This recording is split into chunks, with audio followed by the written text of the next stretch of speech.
여러분 안녕하십니까? 나눔과 배려를 실천하는 복지TV 전북방송이 6월 28일 금요일에 보내드리는 이슈 브리핑 전북입니다.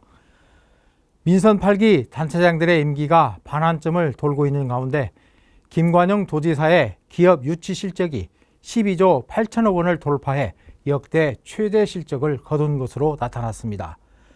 전북특별자치도는 지난 2년간 130건, 총 12조 8,394억 원, 고용인원 13,700명의 투자를 이끌어냈다고 밝혔습니다. 이 같은 괄목할 만한 투자 유치 실적은 1기업 1공무원 전담제와 기업 인원 신속 처리반 운영 등 기업하기 좋은 환경 조성이 원인으로 분석되고 있습니다.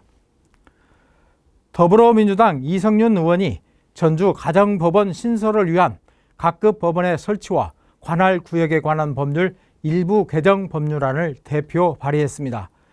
이성윤 의원에 따르면 전북의 가사 사건은 비수도권 시도 가운데 가장 많지만 도내에는 가정법원이 없습니다.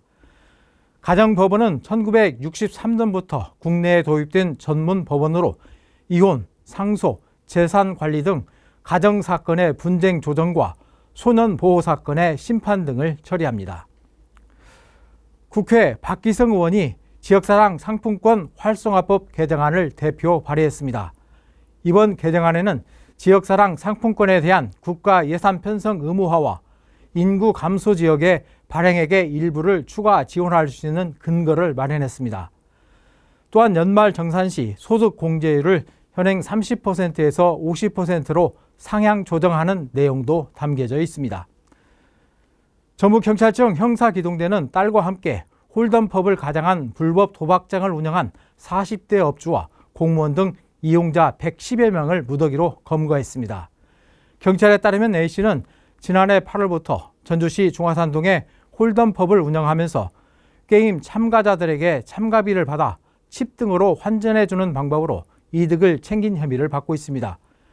현재까지 확인된 총 참가비는 10억 원이며 수수료 명목으로 챙긴 이득만 1억 2천만 원에 달하는 것으로 파악됐습니다. 전주시는 드론 축구 경기 행사를 대행한 협력업체가 2022년 6월부터 5차례에 걸쳐 사업비 3,100여만 원을 당시 대한드론축구협회 사무국장 등의 계좌로 입금했다는 보도에 따라 조사에 들어갔습니다. 협회 사무국장 등에게 전달된 돈은 최소 3,100만 원이고 이 가운데 2천만 원은 지난해 연말 협회 공금 통장으로 입금됐습니다. 나머지 1,100만 원은 다른 대회에 사용한 것으로 파악됐습니다.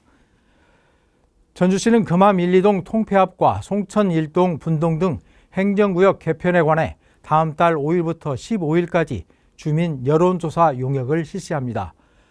주민 여론조사 대상은 금암 1, 2동과 송천 1, 2동 주민 가운데 1,300명을 대상으로 ARS와 대면 조사 등 다양한 방식을 적용해 조사를 진행합니다.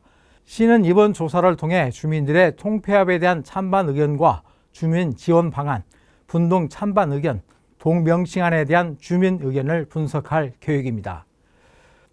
부안군이 집중호우 기간 발생할 수 있는 환경오염 행위를 예방하기 위해 농공단지 등 환경오염 취약지역을 중심으로 집중 단속을 벌입니다. 점검반은 하절기 집중호우 시 중점 시설 대상에 대해 순찰과 특별감시를 진행하고 특히 악취 배출 사업장에 대해서는 악취 방제단을 운영하기로 했습니다. 앞서 부안군은 상반기에 점검을 통해서 행정처분 16건, 개선 권고 5건, 과태료 900만 원, 고발 1건 등의 행정처분을 내린 바 있습니다. 고창군이 다음 달부터 상수도 사용료를 7년 만에 12.5% 인상합니다. 고창군은 노후관 교체 사업 등의 재원 확보를 위해 가정용과 일반용, 산업용 상수도 사용료를 12.5% 인상하기로 했습니다. 반면 기초수급권자와 장애인, 다자녀 가정은 상수도 사용료 감면을 확대하기로 했습니다. 제9대 후반기 전주시의회 민주당 의장 후보로 남관우 의원이, 부의장에 최주만 의원이 각각 선출됐습니다. 또 군산시의회 후반기 의장에는 5선의 김우민 의원이, 부의장에는 3선의 서동수 의원이 각각 선출됐습니다. 나눔과 배려를 실천하는 복지TV 전북방송이 6월 28일 금요일에 보내드린 이슈 브리핑 전북입니다. 이 방송은 환자중심병원 전주 대자연병원 JB 미디어 그룹 지원으로 제작됐습니다.